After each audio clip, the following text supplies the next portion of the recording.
Hello everyone, welcome to my channel to back benchers. आज हम basic mathematical concept में third concept के बारे में देखेंगे। पहला कॉन्सेप्ट हमने देख लिया है बाइनोमियल थ्योरम, लिंक आपको डिस्क्रिप्शन में मिल सकता है। फिर दूसरा कॉन्सेप्ट था आपका डिफरेंशिएशन।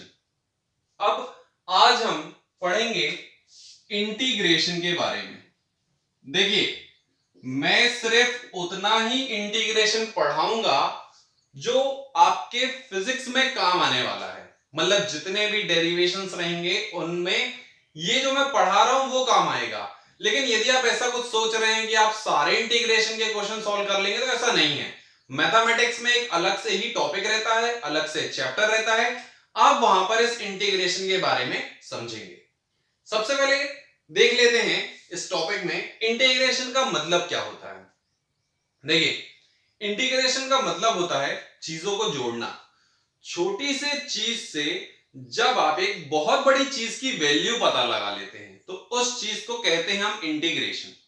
जैसे भाई यदि कोई बोले, नॉर्मली कोई यदि आपसे पूछता है कि बताइए एक बोरी में कितने चावल के दाने हैं, तो बेसिकली सभी कंफ्यूज हो जाएंगे, बोले ये तो भगवान भी नहीं बता सकता है कि मतलब कितने दाने हो सकते हैं। लेकिन एक मैथ साइंस का स्टूडेंट बता सकता है।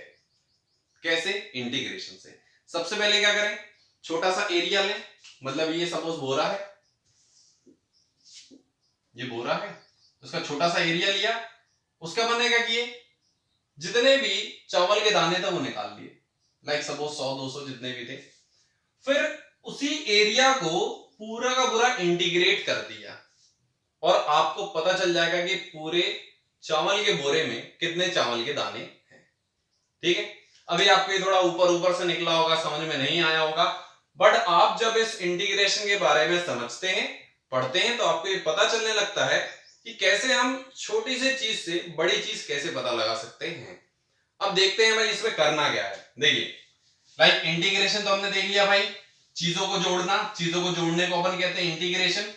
इंटीग्रेशन के कुछ फॉर्मूले मैंने लिखे हैं, जैसे कि x to the power n होता है, x to the power n plus one upon n plus one. ये कुछ फॉर्मूले दिए हुए हैं इंटीग्रेशन के। इंटीग्रेशन का साइन आप देख सकते हैं, ऐसा कुछ होता है। यदि आपने डिफरेंशिएशन पढ़ा है, आई रिपीट, यदि आपने डिफरेंशिएशन पढ़ा है तो जस्ट अपोजिट होता है इंटीग्रेशन उसके। मतलब जितने भी फॉर्मूले आपने पढ़े हैं उसको जस्ट आप उल्टा करते जाइए, आपको मिल जाएगा इंटीग्रेशन का फॉर्मूला। जैसे log x का डिफरेंशिएशन होता था 1/x, यदि आप 1/x को इंटीग्रेट करोगे तो मिल जाएगा log x। ठीक है, e to the power x का e to the power x होता तो यहां पर वही है। sin x का डिफरेंशिएशन क्या होता था, तो sin x का डिफरेंशिएशन हमने पढ़ा था cos x होता था। तो जब आप cos x को इंटीग्रेट करोगे तो sin x मिल जाएगा। जस्ट उल्टा चलना है, उल्टा। जैसे cos x का डिफरेंशिएशन क्या होता था, तो cos x का डिफरेंशिएशन हमने पढ़ा था sin x होता था, माइनस cos x का डिफरेंस sin x। उल्टा, ठीक, यहां पर sin x को इंटीग्रेट करोगे तो cos x मिल जाएगा। जस्ट उल्टा चलना है, ठीक है। जैसे e to the power x का आपने देख लिया, log x का देख लिया, ठीक है। अब ये देखिए जितने भी फॉर्मूले सब उल्टे दिए गए हैं। अपन ने पढ़ा था कि sec x का डिफरेंशिएशन, sec x का डिफरेंशिएशन होता है sec x tan x। तो जब आप sec x tan x को इंटीग्रेट करोगे तो मिल जाएगा sec x। जस्ट उल्टा करना और कुछ भी नहीं, बहुत इजी है, इतना कुछ डिफिकल्ट नहीं है। समझते हैं यहां पर क्या करना है अपन को, फिजिक्स में क्या समझना है। जैसे हमको बोल दिया जाए कि बताइए x टू द पावर 3 का इंटीग्रेशन क्या होगा, x to the power 3 dx का इंटीग्रेशन क्या होगा। याद रखिएगा dx का साइन रहता है यहां पर, dx का, ये थोड़ा याद रखने वाली बात है।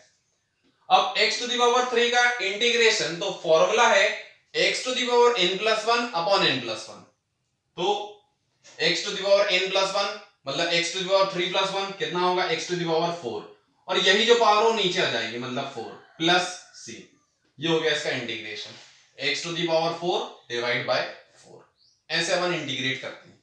जैसे बोल दिया जाए x टू दी पावर 10 कितना है, तो x टू दी पावर 10 कितना होता है, तो x की पावर 1 प्लस कर दो, तो 1 प्लस मतलब 11 और ये पावर नीचे, तो x टू दी पावर 11/11 ये आ गया आपका x टू दी पावर 10 का आंसर।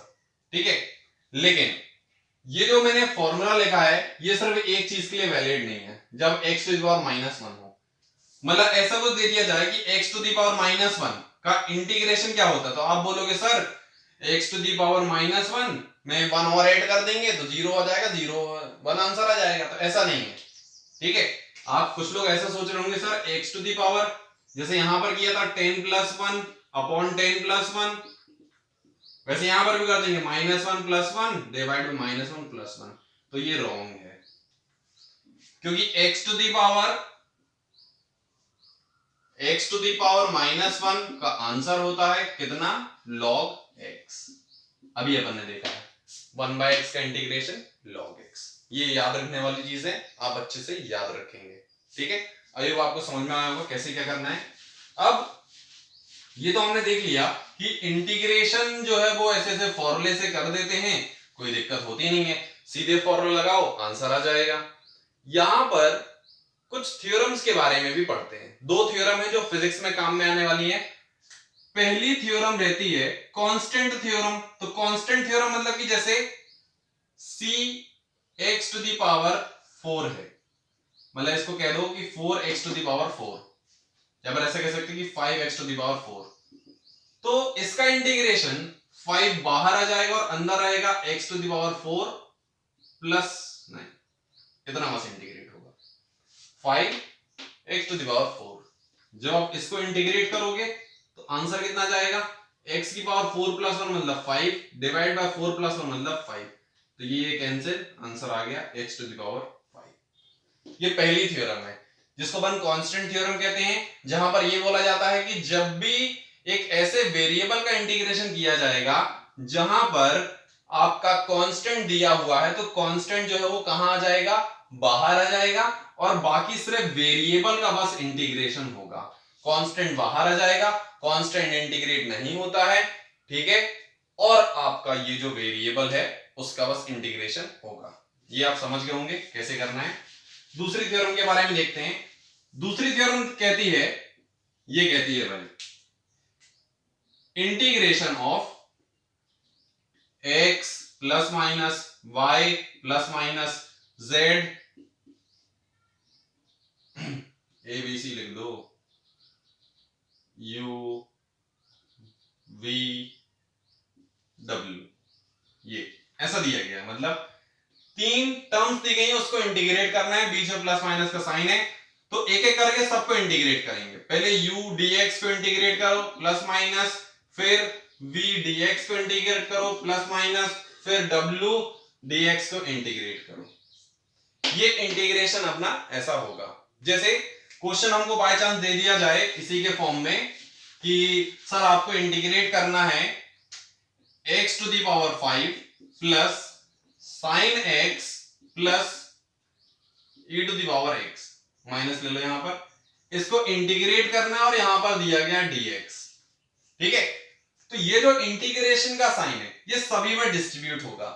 याद रखिएगा जब प्लस और माइनस का साइन है तभी बस डिस्ट्रीब्यूट होता है, मल्टीप्लिकेशन डिवीजन में हम ऐसा नहीं कर सकते। यहां पर आते हैं, तो integration x to the power 5 dx plus integration sin x dx minus integration e to the power x dx, ये आएगा। अब x टू दी पावर 5 का इंटीग्रेशन क्या होता है, तो आंसर है x टू दी पावर 5 + 1 मतलब 6 divide by 6 plus sin x का इंटीग्रेशन वहां से पता चल जाएगा क्या होता है, minus cos x minus e to the power x का e to the power x, ये आपका आंसर आ गया। ठीक है, बहुत इजी है और फिजिक्स में इतने ही लेवल तक पूछा जाता है। आई होप आपको क्लियर हो गया होगा कैसे क्या इंटीग्रेट करना है। थोड़ी सी और चीजें देख लेते हैं बेसिक इंटीग्रेशन के बारे में। तो नेक्स्ट चीज है कि यदि आपको बोल दिया जाए कि dx का इंटीग्रेशन क्या है, तो हमारा आंसर आएगा dx का इंटीग्रेशन x होता है। dx d का मतलब होता है बहुत छोटा, तो छोटे से x को इंटीग्रेट करोगे तो x मिल जाएगा। यदि कोई पूछता है dw का इंटीग्रेशन क्या है, तो आपका आंसर होगा w। छोटे से w को इंटीग्रेट करोगे तो w मिल जाएगा। ठीक है, तो ये इंटीग्रेशन है, बहुत आसान है, इतना कुछ डिफिकल्ट नहीं है। और फिजिक्स के नजरिए से तो और ज्यादा, क्योंकि फिजिक्स में ज्यादा हाई स्टैंडर्ड का रहता नहीं है। ये समझ में आ गया होगा। अब हम देखते हैं एक और लास्ट टर्म है जो हमको डिस्कस करना है, वो है आपका लिमिटेड इंटीग्रेशन। लिमिटेड इंटीग्रेशन का मतलब है कि जब आपको लिमिट्स दे दी जाए, ठीक है, जैसे बोल दिया जाए कि x dx इसका इंटीग्रेशन करना है, लिमिट दी गई है 1 to 4, क्या दी गई है 1 से 4 इसकी लिमिट दी गई है। अब ये करना है, तो इस कंडीशन पर हम क्या करेंगे, सबसे पहले x का इंटीग्रेशन करो। तो x का इंटीग्रेशन क्या होता है, x की पावर 1 + 1 डिवाइड बाय 1 + 1, तो ये हो गया x की पावर 2 डिवाइड बाय 2।